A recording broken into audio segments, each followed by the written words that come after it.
निर्वशिक का विस्तृत अर्थ और उसका सांस्कृतिक महत्व। निर्वशिक यह शब्द विशेष रूप से उस व्यक्ति के लिए प्रयोग किया जाता है जिसकी मृत्यु उस समय होती है जब उसकी कोई संतान, विशेषकर पुत्र संतान, नहीं होती। ऐसे व्यक्ति का वंश वहीं पर समाप्त हो जाता है। उसका रक्त वंश आगे नहीं बढ़ता, न उसका गोत्र चलता है और न ही उसकी आत्मिक परंपरा को कोई जीवित उत्तराधिकारी मिलता है। इसीलिए उसे निर्वंश या निर्वशिक कहा जाता है, जिसका कोई वंश नहीं बचा। लेकिन भारतीय ग्राम्य संस्कृति में केवल जीवित संतान से ही किसी का अस्तित्व नहीं तय होता। मृत्यु के बाद भी व्यक्ति की स्मृति, उसका पद, उसका सम्मान और उससे जुड़ी परंपराएं जीवित रहती हैं।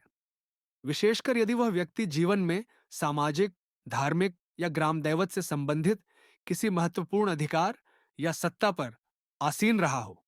जब किसी निर्वशिक व्यक्ति की मृत्यु होती है और वह किसी ग्रामहाटी, ग्राम देवस्थान या परंपरा में पदाधिकारी रहा होता है, जैसे कि मुख्य पुजारी, संपत्ति संरक्षक, महातारा या किसी विशिष्ट कुल परंपरा का वाहक, तो उसके पश्चात यह अधिकार उसके उपशाखा को जाता है, यानी उसके भाई, चाचा या अन्य भावकी की अगली पीढ़ी को। यह उत्तराधिकार एक धार्मिक और सामाजिक जिम्मेदारी होती है जिसमें व्यक्ति को वह अधिकार भोगते हुए पूर्व निर्वशिक की स्मृति को बनाए रखना आवश्यक होता है।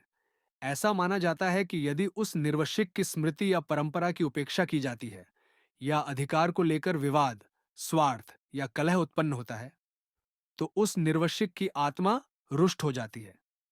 यह रोष या असंतोष परिवार या समाज को विभिन्न रूपों में प्रभावित कर सकता है, जैसे कि अशांति, रोग, विघटन या अकस्मात घटनाएं। ग्राम संस्कृति में इसे निर्वशाचा राग, यानी निर्वशिक की नाराजगी कहा जाता है।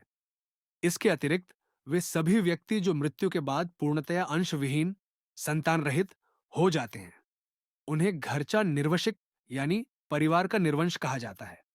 यदि ऐसे व्यक्ति के पास मृत्यु से पूर्व संपत्ति, धन दौलत, जमीन जायदाद आदि थी और उसे उनके कोई अन्य रिश्तेदार या भाव की उपभोग कर रहे हैं, तो यह अनिवार्य माना जाता है कि वे समय समय पर उस निर्वशिक का स्मरण करें और उसकी आत्मा की शांति के लिए विधिपूर्वक कर्म करें।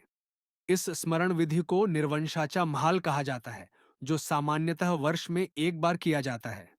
यह कोई भव्य आयोजन नहीं होता, बल्कि एक भावपूर्ण, पवित्र श्राद्ध जैसा होता है, जिसमें उस निर्वंश की आत्मा को श्रद्धांजलि दी जाती है। उसके नाम से अन्नदान या तर्पण किया जाता है। यह मान्यता है कि यदि यह कार्यक्रम समय पर और श्रद्धा से न किया जाए, तो उस आत्मा का असंतोष घर परिवार पर नकारात्मक प्रभाव डाल सकता है। इस प्रकार निर्वशिक केवल एक सामाजिक स्थिति नहीं, बल्कि एक आध्यात्मिक दायित्व भी है। वह मृत व्यक्ति समाज से विदा हो चुका होता है, लेकिन उसकी स्मृति और उससे जुड़ी शक्ति अब भी परिवार और गांव पर प्रभाव डाल सकती है।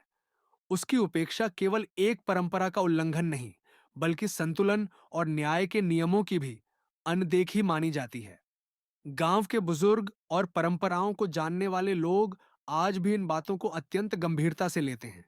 वे कहते हैं, निर्वशाचा म्हाल विसरू नका, नाहीतर घर विसरैल, यानी निर्वशिक का स्मरण मत भूलो, नहीं तो घर की व्यवस्था डगमगा जाएगी